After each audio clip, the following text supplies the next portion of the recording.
a lovely smelling clean sheet. However, it's got a massive rip in it. So this was given to me by a friend, and they said, I haven't got a sewing machine, can you just do a very quick repair on it, please? So I've not repaired a torn sheet before, but I just kind of think first thing to do if you've got a repair that you want to do like this is unroll it so you're getting all the fabric flat as you can, so that you don't want a massive big sort of pucker. And then once you've ironed it, I would then just try and create a seam, because I could sort of, obviously I'm not going to painstakingly hand sew this, and I don't think I've got the darning skills to do that anyway, but I would just make it as flat as possible and then pinch it together on the wrong side. So I'm going to be sewing on the wrong side, and then just try and make as flat as possible seam. So I'll let you know how I get on. So I finished ironing it with my little ironing mat, and now I'm going to check I'm on the wrong side. So this is the wrong side. So you're going to push the right sides together. So we're basically sewing on the underside, and this is where it's just going to need a bit of sort of skills.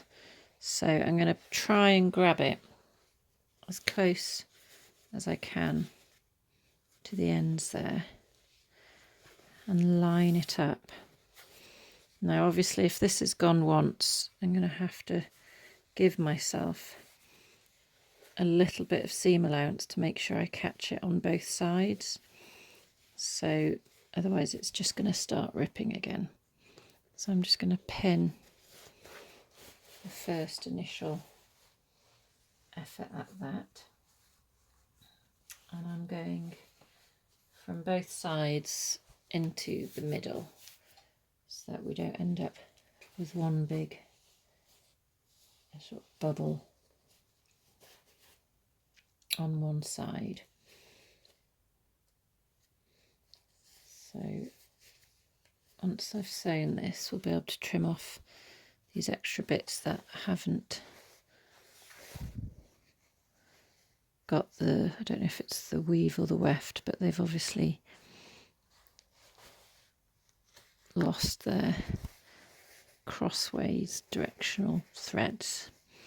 But I'm just going to keep pinching and pinning, and it's a great way that this sheet can actually be reused, because this rip is like right at the bottom, so you can still dress the rest of the bed, and then this rip will be at the bottom out of the way as a neat little mend. So it's just helping the planet by not getting rid of another sheet that could be still in use. Now this is a little bit tricky here because you can see it's sort of gone a bit further, so I might have to do a little bit more work on that section. I could sort of take it all in a bit more, or just try and scoop around that a little bit. But ideally you want to be sewing in a straight line. So I'm going to take that to the machine, put white cotton on, obviously bobbin and top. And I'm just, for my initial, I'm just going to sew a line catching both sides in with straight stitch, small stitch, 2.5 stitch length I think, running stitch, and see how that looks, and then maybe go back to this bit and do a little bit of zigzagging or something on there. Okay, so here we are at the machine. I've just started a little bit of back tack at the beginning to secure it, and then I'm just working my way along the line, taking the pins out as we go. And I'm coming to this tricky part here where it's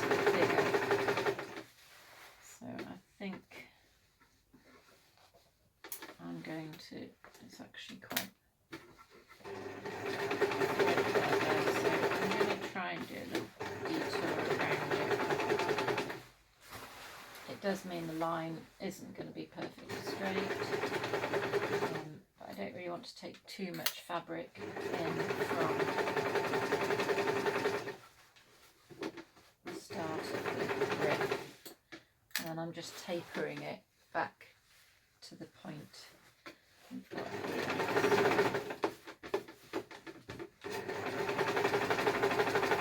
So a stitch in time saves 9, so maybe this stitching will stop the rest of the sheet tearing.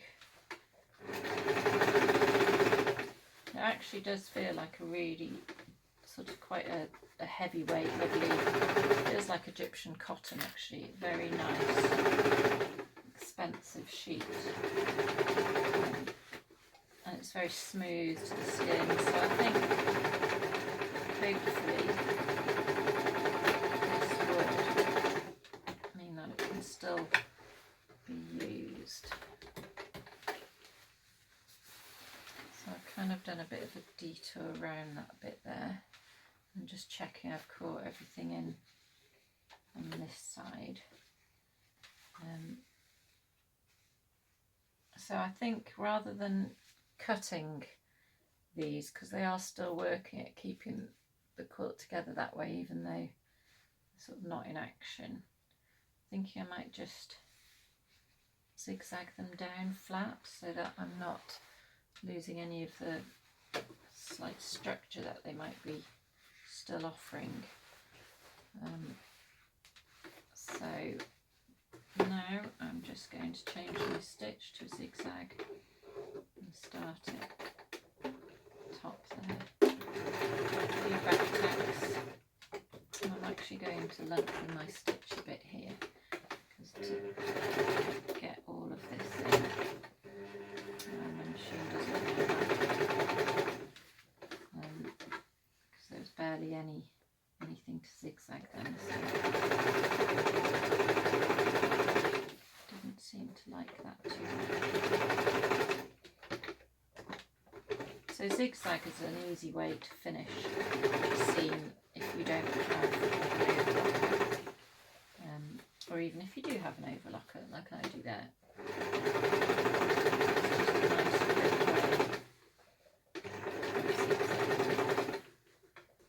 I would do it on the overlocker, except I'm out of white thread at the moment, so it's all coloured. So I don't think that's going to help much. So I'm just sort of folding over such long bits that are now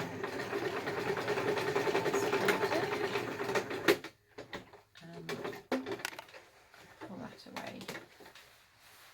So we've got a finished seam. Just get rid of the threads.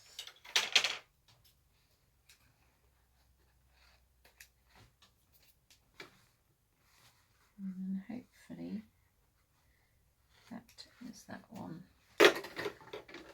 fitted, just mended even.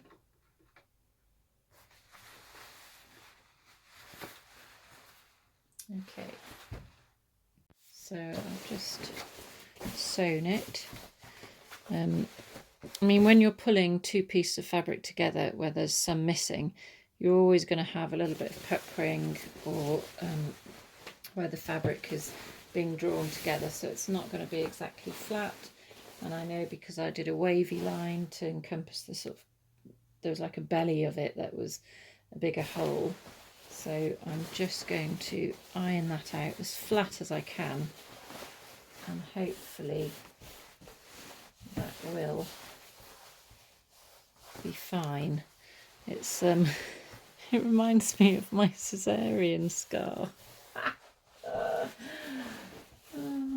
where they've pulled in two pieces and tried to make it as neat and possible as they can, but stitched up.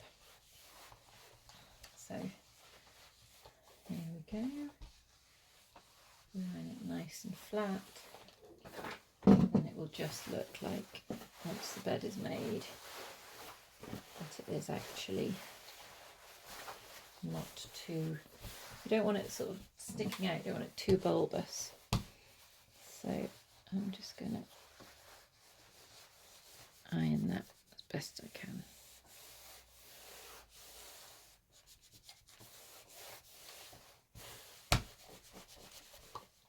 And then that's the final repair, which isn't too bad. And like I said, it's right at the bottom, so it's not going to be seen, but at least now it means it's usable and it's not going to go to landfill.